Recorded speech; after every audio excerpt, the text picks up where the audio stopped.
بسم الله الرحمن الرحيم. هناخد دلوقتي مع بعض مراجعة على الدرس الأول والتاني والتالت والرابع.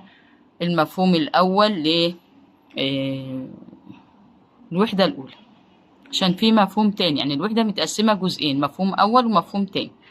فنركز مع بعض يا ولاد عشان نقدر نحل تدريبات كتير، وامسك ورقة وقلم أو افتح الكتاب معايا ونحل مع بعض. عايز قيمة مكانية لمين؟ للخمسة. قيمة مكانية للرقم 5. روح عند الخمسة وحط خط عشان ما نعديش. عد الخانات: أحاد، عشرات، مئات، ألوف، عشرات ألوف، مئات ألوف. اللي بعده قيمة رقم يعني بالأصفار في خانة مين؟ الألوف، أحاد الألوف. يلا مع بعض تاني: أحاد، عشرات، مئات، مين؟ الألوف. طب وهي الخمسة بكام؟ في الألوف ب5000. طب بقيت شطور. المليون هو أصغر عدد مكون من، يلا على إيدك قول الخانات كلها: أحاد، عشرات، مئات، ألوف، عشرات ألوف، مئات ألوف. الملايين يعني واقفة معايا ب7 أرقام. 100 ضعف، حط فوق الضعف يا حبيبي علامة في. حط فوق الضعف علامة في. طب أعمل إيه يا ميس؟ هنضرب 100 في 450. ما خدناهاش يا ميس في جدول الضرب، بس إحنا خدناها في الدروس اللي فاتت. الصفرين بتوع 100 أحطهم وأنزل العدد. إيه ده يا ميس؟ يعني بس هي عندها صفر. مالكش دعوة، قلنا انت حط الصفرين بتوع 100 ونزل جنبه العدد. 700 عشرة، اشطب على 10 وحط الصفر ونزل العدد. 1500 مئة، هي جنبها زودناها، بعيد هنشيل منها، نزل 15. الصيغة القياسية يعني عايز العددية، يعني اكتبه رقم 3 مليون. خلينا واحدة واحدة. ادي ال3 بكتبها من ناحية الشمال. 45,000، 45. طب فين مئات الألوف؟ مفيش. 39، 9 أحاد، 3 عشرات. المئات ما جاتش، أحط مكانها صفر. ركز يا ولاد ازاي بكتب العدد. 100 مثل 100، حط يلا. طب ما تكتب العدد يا ميس؟ حاضر. 4 عشرات يعني ب40. 5 أحاد يعني 45. أضربها في مين؟ في 100. نزلي لها الصفرين.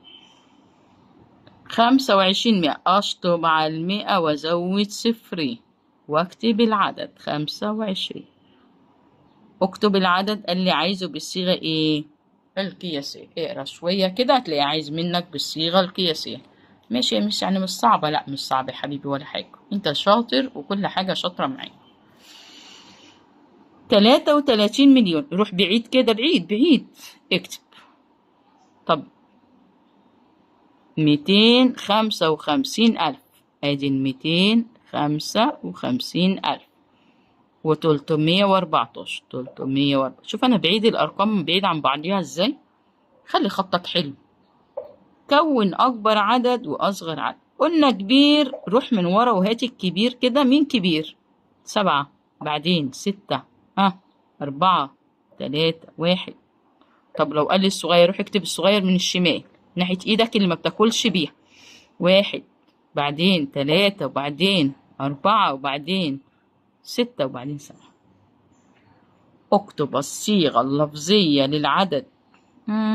طب تعالى نقرا الأول. 3522 هو عدد صغنن، عايزه صيغة لفظية، يعني حروف، يعني كلامية. طب يلا نكتب ثلاثة الأول. ثلاثة. انزل اكتب التاج بتاع العيلة. 522. خمس، واحط لها 100. 2 ما اسمهاش 2 يا ولاد، اسمها 2. 22، مش 2 و2، لا. الاتنين دي في الآحاد والاتنين دي في العشر.